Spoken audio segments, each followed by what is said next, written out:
দশমিক ভগ্নাংশে ছোট বড় নির্ণয়ের আজ আমার ৩ নম্বর ভিডিও। এর আগে আমরা দশমিক ভগ্নাংশের ছোট বড় নির্ণয়ের ক্ষেত্রে নিয়ম, একই হর বিশিষ্ট ভগ্নাংশ নির্ণয় এবং ভগ্নাংশের কোনটি ছোট বা কোনটি বড় আমরা নির্ণয় করা শিখেছি। আজকে আমরা শিখব একটা দশমিক ভগ্নাংশ থেকে ছোট থেকে বড় এবং বড় থেকে ছোট আমরা কিভাবে নির্ণয় করতে পারি সে সম্পর্কে আমরা ধারণা লাভ করব। দেখো, অঙ্কটা আছে 0.88, 0.45, 8.45, 0.8217। আমরা কি করব? ছোট থেকে বড় নির্ণয় করব এবং এটাকে আবার উল্টো দিয়ে আরেকবার সাজাবো, বড় থেকে ছোট। তাহলে একটা অঙ্ক থেকে আমরা ছোট থেকে বড় এবং বড় থেকে ছোট কিভাবে নির্ণয় করতে পারি আমরা আজকে শিখব। দেখো, প্রথম অঙ্কটা কি আছে, দেখো প্রথম অংশটা 0.88। তাহলে নিয়ম কি বলেছিলাম? যখন করব ছোট থেকে বড় বা বড় থেকে ছোট কিংবা শুধু ছোট কিংবা বড় যখনই নির্ণয় করতে বলেছিলাম, নিয়মটা কিন্তু একইভাবে হবে, শুধু উত্তরের জায়গাটা কী হবে, একটু আলাদা হবে। তাহলে সর্বপ্রথম কাজ কি বলেছিলাম? দশমিকটাকে আমাকে তুলতে হবে। তাহলে দশমিক তোলার ক্ষেত্রে আমরা বলেছিলাম যে দশমিক বাদে যা পড়ে থাকবে, দশমিকটা বাদ দিয়ে আমরা কি লিখবো, সেটা কোথায় লিখবো? লবে লিখবো। দেখো, এখানে দশমিক বাদ দিয়ে 22 শূন্য কিন্তু আছে, কিন্তু 22 শূন্যর কোনো দাম নাই, তাহলে লবে শুধু কি লিখবো? আমরা 88 লিখে দেবো। বাই আমরা কি করবো? এখানে দেখবো যত ঘর পর দশমিক থাকবে একের পরে ততগুলো শূন্য নেব, দিয়ে কোথায় বসবে? সেটা হরে বসবে। দেখো, 2 ঘর পর দশমিক আছে, তাহলে একের পরে কটা শূন্য নিতে পারি? আমরা 2টো শূন্য নিতে পারি। দেখো, প্রথম অংশটা হয়ে গেল। দ্বিতীয়টা আছে হচ্ছে 0.45। তাহলে 0.45, এটাকে আমরা দশমিকটা তুলে দেবো 0.45। তাহলে দশমিক বাদ দিয়ে লিখবো কত? 45 বাই। একইভাবে তাহলে কত ঘর পর দশমিক আছে? দেখো, লক্ষ্য করো, 2 ঘর পর দশমিক আছে, 1 ঘর 2 ঘর, তাহলে একের পর কটা শূন্য নেব? 2টি শূন্য। 3 নম্বরটা আছে, দেখো 8.45। তাহলে দশমিক বাদ দিয়ে যদি লিখবো উপরে লবে কত?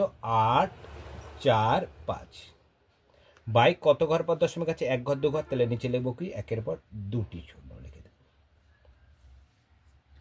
হয়ে গেলে। এবার 3 নম্বরটা আছে, দেখো 0.8217। তাহলে দশমিক বাদ দিয়ে লিখলে লবে হবে 8217 বাই 1 ঘর 2 ঘর 3 ঘর 4 ঘর, তাহলে একের পর কটা শূন্য হবে? 1 2 3 4। দেখো, প্রথম কাজ ছিল আমার দশমিকটাকে উঠিয়ে নেওয়া। দেখো, দশমিকগুলোকে আমরা তুলে নিলাম। এবার সেকেন্ড কাজ কি? দশমিক যখন উঠানো হয়ে যাবে, সবগুলো দশমিকটা হয়ে যাবে, তোলা হয়ে যাবে, আমাকে হরগুলোকে সমান করতে হবে। তাহলে হরগুলো সমান, দেখো একটা যে কোনো ভগ্নাংশ লিখছে 5/7 গণিত, এই 5/7 একটা আছে আর 3/5 আছে। এখানে যদি হর সমান করতে হয় তাহলে কি করতে হবে? হরগুলোকে লসাগু করতে হবে। তাহলে দেখো 35 আসছে, তাই না? তাহলে লসাগু আসছে কত? 35। তাহলে এখানটায় কী করবো? তাহলে 5/7, তাহলে 7-এর সাথে কত গুণ করলে 35 হবে? 5 গুণ করলে, তাহলে 7 গণিত 5। তাহলে দেখো 35 হচ্ছে, 5-এর সাথে 7 গুণ করলে তাহলে এখানেও 5 দিয়ে গুণ হবে, তাহলে 5, এখানে 7 দিয়ে গুণ, এখানে 7। দেখো, হরগুলো 35 চলে আসছে। কিন্তু যখন দেখবো যে একের পরে শূন্যর সম্পর্কটা দেখছি আমরা, দেখো সবগুলো একের পর শূন্যর সাথে আছে সম্পর্ক, সেক্ষেত্রে আমার লসাগু করার দরকার নেই। এখানে হরগুলো আমরা খুব সহজ নিয়মেই করতে পারবো।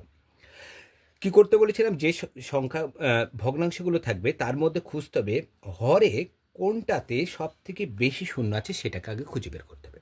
দেখো, আমরা 4 নম্বরটাই দেখতে পাচ্ছি, হরে সব থেকে বেশি শূন্য আছে, এখানে 4টি শূন্য, আর বাকিগুলোতে দেখো এখানে 2টো, এখানে 2টো, এখানে 2টো করে আছে। এবার কি করতে হবে? যে দেখো, যেটা সবচেয়ে বেশি শূন্য আছে সেই শূন্যটাকে ধরে বাকিগুলোর নিচে হরের শূন্যগুলোকে কী করতে হবে? আমাকে সমান করতে হবে। তাহলে 1 নম্বরে চলে যাই। দেখো, 1 নম্বরটা করছি। তাহলে দেখো, এখানটায় 1 নম্বরে হরে আছে কত? একের পর 2টো শূন্য, এখানে হরে আছে 4টে শূন্য। তাহলে আমাকে দেখতে হবে যে কটা শূন্য কম আছে, সেটা দেখে নিতে হবে। দেখো, লক্ষ্য করছি এখানে 4টে, এখানে 2টো, মানে 2টো শূন্য কম আছে।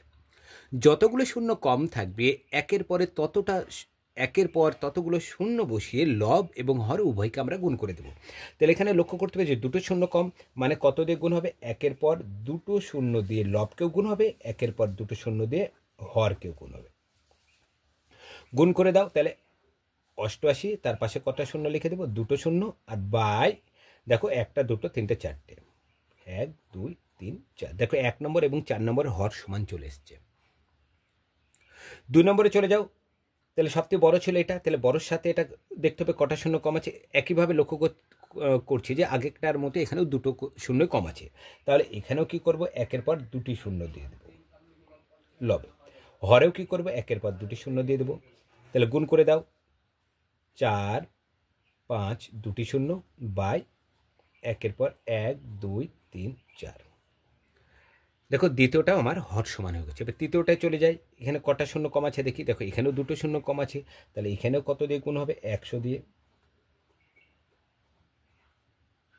তাহলে এখানে হবে 8 4 5 0 0 বাই 10,000। এবার আমার হচ্ছে দেখো সবারই হর সমান চলে এসছে। এবার আমরা কিন্তু ছোট থেকে বড় খুব সহজেই নির্ণয় করতে পারবো।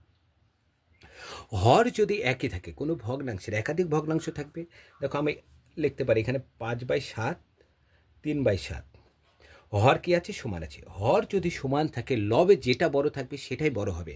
তার মানে এটা বড় হবে কি? 5/7টা বড়, 3/7কে 3 বাড়বে। একইভাবে এখানে যদি 7/5, এখানে 7/3 থাকতো, যদি লবে একই হয় তাহলে হরে যেটা ছোট সেটাই হবে বড়। তাহলে এখানে 7/3 আছে, এখানে আছে 7/5, লব সমান আছে, তাহলে এখানে 7/3 এটা হবে বড়। তাহলে এখানে লক্ষ্য করতে পারছি সবারই হরে তো সমান আছে, তাই না? হর যেহেতু সমান, তাহলে লব যেটা বড় হবে সেটাই বড় হবে এবং লব যেটা ছোট থাকবে সেটাই ছোটই হবে। তাহলে আমরা লক্ষ্য করতে পারছি, দেখো ছোট এটা কেন? 4,500, এটা আছে 8,200, এটা আছে 84,500, আর এখানে আছে 8,800। তাহলে সব থেকে ছোট এটা। তাহলে আমরা করব কি? একটা ছোট থেকে বড় একবার সাজাবো, বড় থেকে ছোট। আমরা আগে বড় থেকে ছোট একবার যদি সাজাই, বড় থেকে ছোট সাজিয়ে পাই।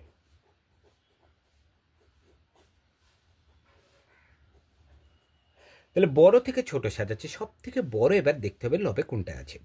দেখো এখানে 4,500, 84,500, 8,217, 8,800, সব থেকে লক্ষ্য করতে পারছি এখানে দেখো 84,500, এটা সব থেকে বড়। তাহলে আমরা হচ্ছে ছোট থেকে বড় বা বড় থেকে ছোটর আমরা দু রকমভাবে আমি তোমাদের সাজানো শিখিয়ে দেবো, যে তোমাদের যেটা পছন্দ হবে সেইভাবেই তোমরা লিখতে পারবে, অসুবিধা নেই, দুটোর ক্ষেত্রে একই নম্বর পাচ্ছ। তাহলে 84,500 আমরা কোথা থেকে পেয়েছিলাম? যেখান থেকে পেয়েছিলাম মূল ভগ্নাংশ বা মূল সংখ্যার থেকে কিন্তু আমাকে লিখতে হবে। তাহলে এটা পেয়েছিলাম হচ্ছে 8.45 থেকে, এটা সবথেকে বড়। দেখো এই একটা বড় থেকে ছোট সাজানো ঠিক আছে, তারপরে অথবা দিয়ে আর একটা শিখে দিচ্ছি। প্রথমে হবে, তারপরে আসছে কোনটা? দেখো এখানে আছে 8,000, এটাও আছে 8,000। এবার দেখতে পাবো এখানে আছে 8,200, এখানে আছে 8,800। তাহলে তার মানে কি দ্বিতীয় বড়টা এখানে যাবে, তার মানে লিখতে পারি আমরা 0.88। তারপরে দেখো দুটো হয়ে গেল, নিয়ে এটা নিলাম, এটা এবার বাকি দুটো পড়ে আছে, এইটা এই দুটো, এর মধ্যে দেখো এটা 4,000, এটা 8,000, তার মানে 8,000টা আগে লিখবো। 8,000টা কোথা থেকে পেয়েছি? 0.8217। তাহলে 8,217 পেয়েছিলাম 0.8217 থেকে। তাহলে বাকিটা এবার লাস্টে লিখে দাও। তাহলে আছে 4,500, কোথা থেকে পেয়েছিলাম? 0.45। আমরা এইভাবেও একটা উত্তর লিখতে পারি, অথবা আমরা আর একটা ভাবে লিখতে পারি। সবথেকে বড় কোনটা? এটা। তাহলে লিখে দাও 8.45। কার থেকে বড়? আগেরটা। পরেরটার থেকে আগেরটা বড়, তাহলে পরেরটা আগেরটাকে 3 বাড়বে। কী হবে? তাহলে এখানে 0.88 হয়ে যাবে। তাহলে 0.88 কার থেকে বড়? আগেরটার থেকে বড়। আগেরটা তাহলে 0.8217। একইভাবে লাস্টেরটা যেটা পড়ে থাকবে আমরা লিখে দিতে পারি। দেখো 8.45 বড় হচ্ছে 0.88 থেকে, 0.88 বড় 0.8217 থেকে, আবার 0.8217 0.45 থেকে বড়। দেখো সব এইভাবে আমরা বড় থেকে ছোট আমরা নির্ণয় করতে, আমরা দুটো ট্রিকের মধ্যে যে কোনো একটা ট্রিক আমরা ব্যবহার করতে পারবো। এবার ছোট থেকে বড়, এবারে আমার দিলাম হচ্ছে কি বড় থেকে ছোট।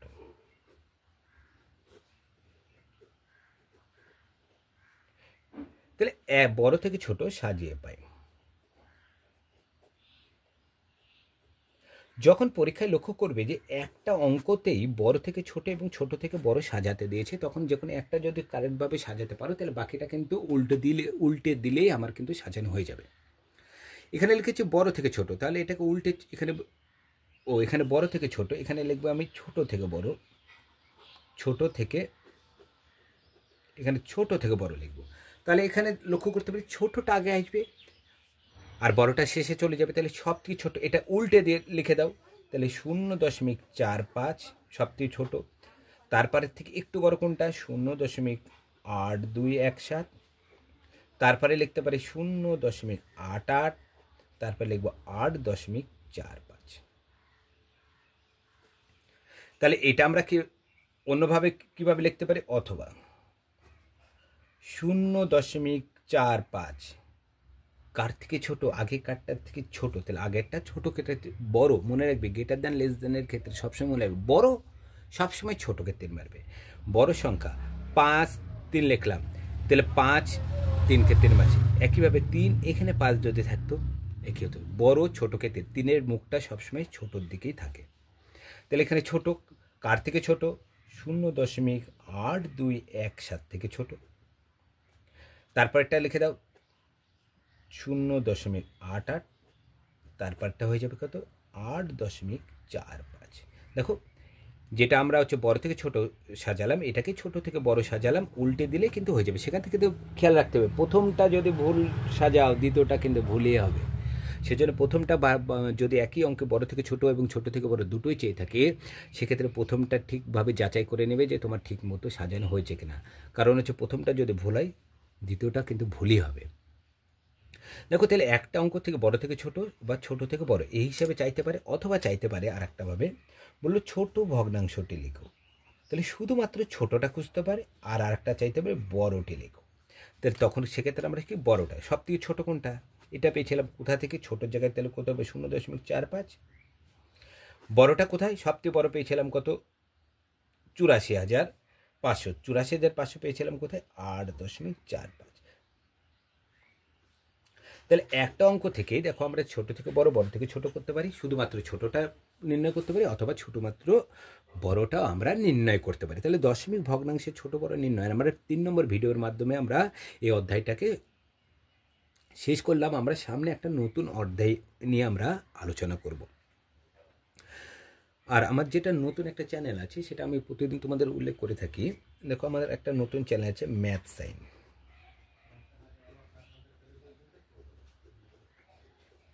বিভিন্ন কম্পিটিশন পরীক্ষার অঙ্ক আমি এখানে দিয়ে থাকি। ছাড়া নবকুমার স্যার হিসেবে যে চ্যানেলটা আছে সেই চ্যানেলেও কিন্তু আমি একটা শর্ট দিয়ে থাকি। টোটাল আমি 2টি করে শর্ট দিয়ে থাকি,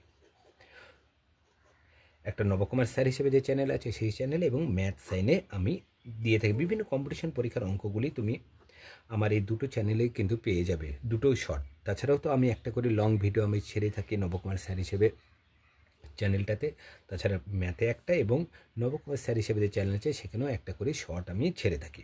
আর ম্যাথ সাইনের লিঙ্কটা তুমি পেয়ে যাবে নবকুমার স্যার হিসেবে যে চ্যানেলটা আছে তার ডিসক্রিপশন বক্সে কিন্তু ম্যাথ সাইনের লিঙ্কটা তোমরা পেয়ে যাবে।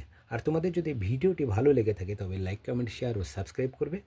আজ এই পর্যন্ত, পরের ভিডিওতে আবার দেখা।